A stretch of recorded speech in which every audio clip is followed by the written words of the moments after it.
What to do if the mesh belt breaks brittly? The brazing furnace mesh belt breaks for a short time.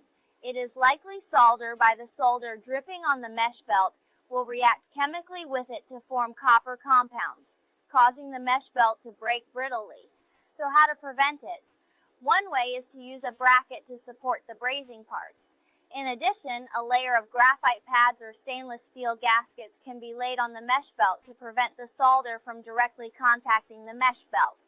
In addition, it is also important to regularly check and clean the residual welding slag in the furnace.